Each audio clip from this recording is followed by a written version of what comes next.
Oke, lanjut. Untuk yang kedua adalah peluruhan fungsi eksponensial. Nah, di sini ada kaitannya dengan fungsi monoton turun. Nah, kemarin kan kita sudah belajar, yaitu ketika nilai X semakin besar, nilai Y-nya malah semakin kecil.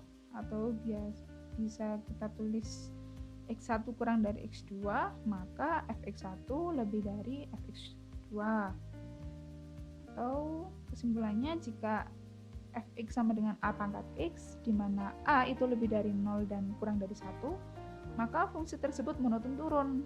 Nah, grafik ini juga diaplikasikannya itu ketika suatu kasus membentuk grafik seperti ini, maka kasus tersebut mengalami peluruhan atau penurunan eksponensial. Nah, apa sih peluruhan eksponensial?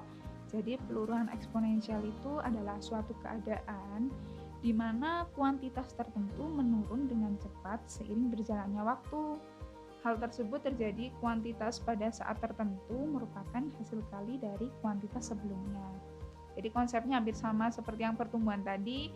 Perbedaannya kalau ini kan selalu mengalami penurunan, tapi secara eksponensial. Kalau tadi kan mengalami pertumbuhan secara eksponensial.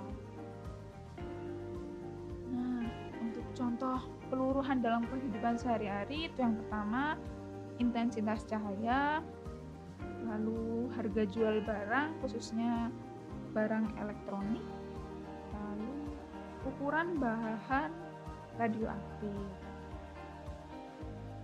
Nah, untuk menemukan rumus dari peluruhan sendiri, kita perhatikan ini. Untuk peluruhan tunggal, misalkan penurunan tunggal itu kan PT sama dengan P0, banyaknya mula-mula, banyaknya suatu benda itu mula-mula, dikurangi P0 kali I persen kali T. T itu periode waktunya. Maka ini kalau disederhanakan menjadi P0 kali 1 min I persen kali T. Ingat ya, ini distribusi. Nah, lalu misalkan di sini untuk P1 itu kan berarti P0 kali 1 min I persen kali 1, atau disederhanakan menjadi P0 kali 1 min I persen, karena I persen kali 1 kan I persen. Nah, untuk P2, ingat ini kan peluruhan eksponensial seperti yang kasus pertumbuhan majemuk tadi. Jadi untuk periode kedua, P0-nya itu kita menggunakan jumlah pada periode pertama, yaitu periode pertama dikali 1 min I persen. Nah, kita perhatikan tadi P1 itu kan ini P0 kali 1 min I persen. Maka ini kita substitusikan ke sini. Jadinya P1 menjadi P0 kali 1 min I persen. Lalu kita kalikan dengan 1 min I persen. Sehingga ini kita, karena sama ya, itu berarti menjadi P0 kali 1 min I persen pangkat 2. Begitu juga ketika mencari P3, yaitu jumlah pada periode ketiga. P0-nya kita gunakan P2 kali 1 min I persen. Nah, P2 tadi kan diperoleh P0 kali 1 min I persen pangkat 2. Ini kita substitusikan P2-nya, lalu dikali dengan 1 min I persen. Sehingga P3 sama dengan P0 kali 1 min I persen pangkat 3.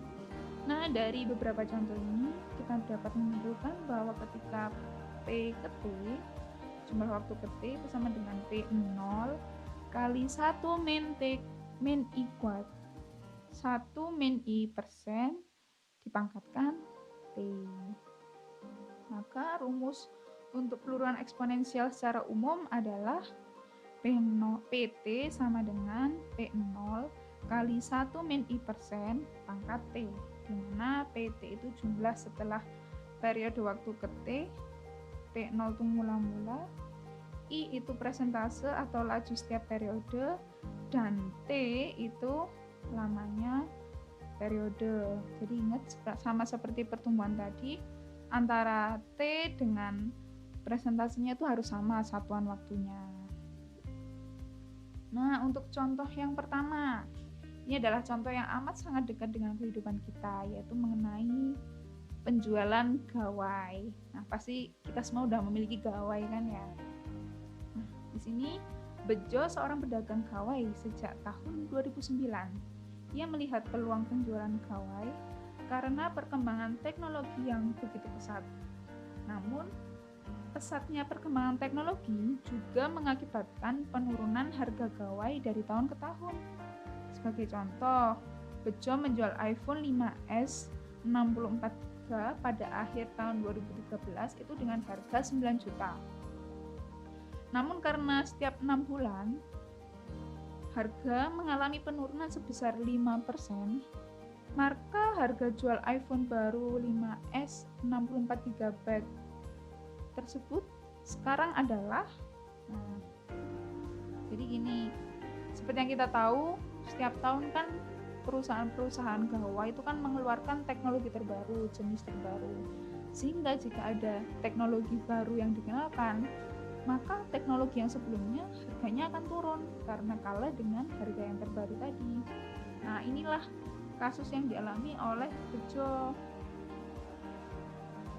Nah, untuk menjawabnya kita tulis terlebih dahulu apa yang diketahui.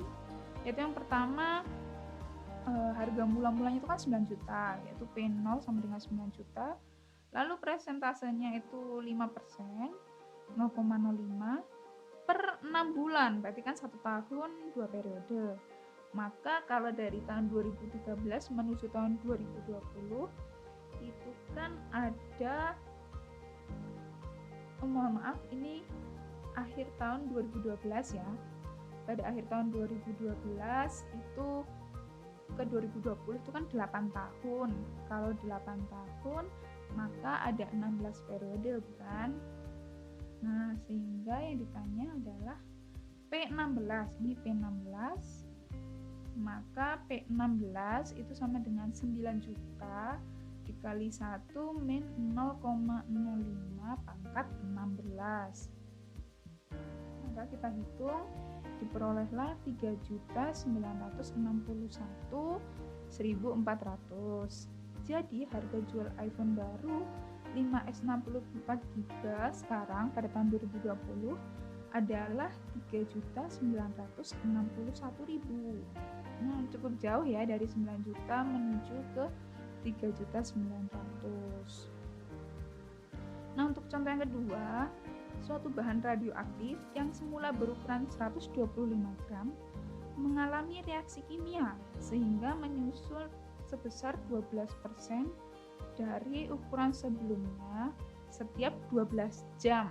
Jadi karena satu hari itu ada 24 jam, maka dalam satu hari terdapat 2 periode secara eksponensial. Tentukan ukuran bahan radioaktif tersebut setelah 4 hari.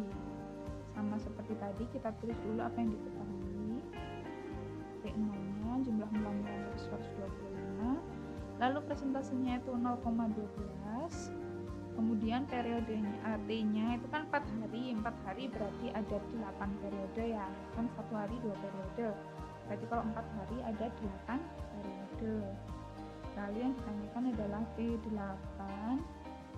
Maka untuk mencari P8 karena ini penurunan, yaitu P0 125 kali 1 min I%, 1 min 0,12 lalu dipangkatkan 8, sehingga kita peroleh 44,954316 atau kita bulatkan menjadi 45.